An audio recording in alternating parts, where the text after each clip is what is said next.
Good evening, it's Links. Am I in the picture here? There we go. Let's do that. There we go. That's better. Alright, this is Links. When I was a college professor, I had this interesting phenomenon that I noticed. I taught at several different colleges, and at one of the colleges was an art college, and we were allowed to not put grades on first drafts. So students would be writing a piece of fiction, and they could hand in a first draft, and you didn't have to put a grade on it. And what happened was when you did that, you could point out what was working and what might not be working, what was working, and you could encourage them mostly by what's working. And like, hey, this is really working. Why don't you go with this and rewrite it and see what you can make happen when you go with this. There was another college, and what used to happen in that case was the student would come back and it would be like phenomenal. You know, they'd go at it, they'd rewrite it, and something would come back and you'd be like, whoa. Even if the piece was really, even if it had some real problems, and you said, hey, look, this is working, go with this, rewrite it, keep this in mind, and they'd like, some of the stuff that they'd come up with was so cool. There was another college I worked at where you had to put a grade on a first draft. So if you got a first draft that was kind of shaky, you'd say, okay, well, you do the same thing. You'd be like, hey, this may be kind of shaky, but this is working, so go with this. But then you'd have to put like a 70 degree, or like a C or a D on it, and they wouldn't rewrite it. They'd do something over.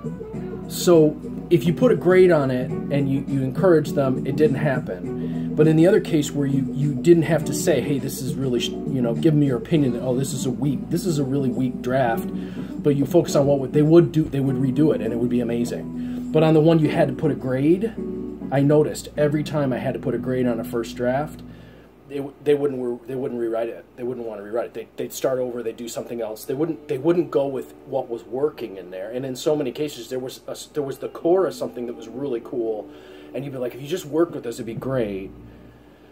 So I learned something from that back then. When you focus on like the negative stuff, or the oh, well, this is not work. They'd focus on what wasn't working rather than hearing you say, hey, this is working. You see, whereas at the other school, the art school, where you didn't have to put a grade on it, you could say, hey, this is working, and they'd go with it, and they'd do amazing things. 9 times out of 10, they would do amazing things. Now, I've said in other videos that a lot of times psychics spend way too much focusing on pain. What needs to heal? What's my pain? What's this? Let's try something for the holidays. Give yourself a holiday gift. For the next couple of weeks, what you're going to do is you're going to say, what's working? And treat your life like it's some kind of art project. What's working? What's working that I can build on? Okay? All right, and then you're going to pull one. Okay? So the ability to observe and see and connect with yourself and other people, for example. So your ability to connect with people on a deeper level. Okay? Doesn't matter what the oracle, okay? This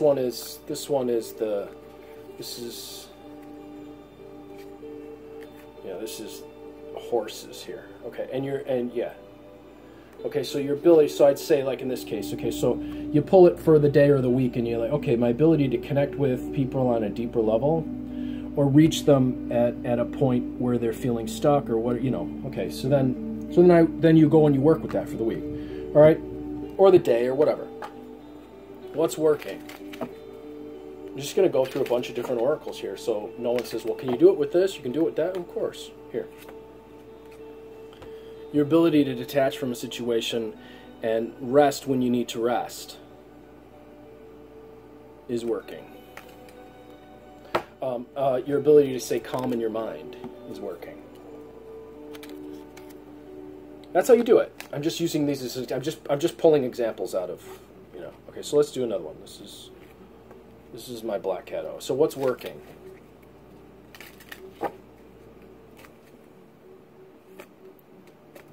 your ability to draw wealth to you and develop a larger understanding of what wealth is and not getting in the way of wealth flowing. So then you go with it. You work with it. Okay, let's do a tarot. I'm trying to think if there's any other.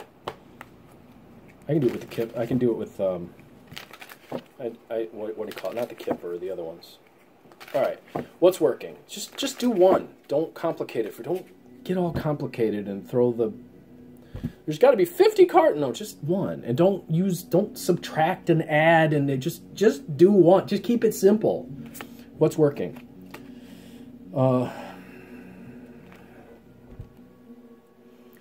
So it might be your ability to care for your children, or make your children's lives better than it was for you. Or maybe if the person doesn't have children, you might look at it and say your ability to let go of that childhood stuff is working. Or if someone wanted to go with the traditional meaning, it's like your ability to dream and envision larger possibilities. All right, so then let's do this. I'm gonna do two more. All right, this one's not actually a psychic oracle. This is a game, but it's one of my favorite things to use for psychic readings. I think I did a video. Did I do a video? I did a video with this one. All right, so what's working? Your ability to make yourself vulnerable and recognize that you can defend yourself should someone try to take advantage of that. What's working? This is the Sibylla. What's working?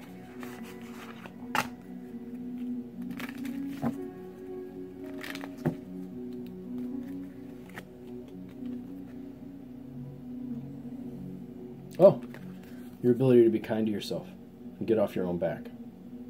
So this is not a case. So look, I've used a whole bunch of different oracles and I've asked the same question, and I hope with these examples it gives you an idea on how to do this. So there is no, okay, well, you have to heal from this, or your bruises this, or your bloody this, or your victimhood this. There's way too much of that in spirituality. In this, there's way too much of that. Yes, people make mistakes. Yes, they fall down.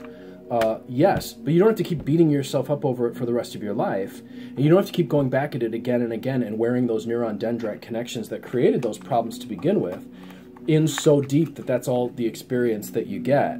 Let's try something.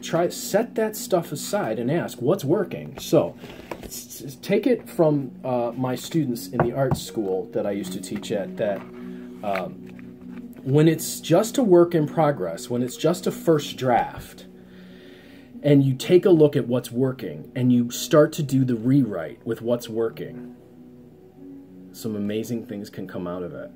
So allow yourself right now to say, well, this is a first draft and what's working. So if my life is a first draft, right now where it stands, what's up for the rewrite? What's working? Your ability to tap into your own intuition and manage your own emotions without letting them get in the way might be for that case. So what's working? Play with this, see what happens. It will make your holiday season a lot more fun. Try it all the way through the new year and see what happens. I am Lucky Links, as always, wishing you success and good fortune in all that you do. May this exercise bring you some wonderful insights about what's working about you. These days, it's far too often that someone will walk up to you and go, what's wrong? I don't know. Does there have to be something wrong? Try that. See what happens. If you want to get a reading from me this holiday season, I am booking pretty fast for the holiday season, but I still have some openings, and I will make some openings for you if you give me a call or contact me at 779-302-8009 or conjurehope@gmail.com. If you'd like to learn how to read tarot in a little deeper way, in a more unusual way, I have a tarot course that I'm teaching, a playing card course that I'm teaching on how to divine with playing cards. I have one on Lenormand. I have one on, oh, I didn't do Lenormand, did I? I have one on Mexican Loteria. Oh, I didn't use those either.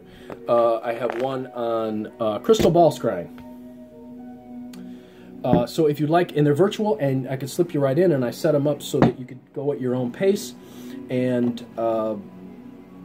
do the lectures according to your own schedule. So let's try one more with the Lenormand. What's working? Okay, I got this. I got the clouds and the garden. So that would be the ability to get out of your own head and play. How's that?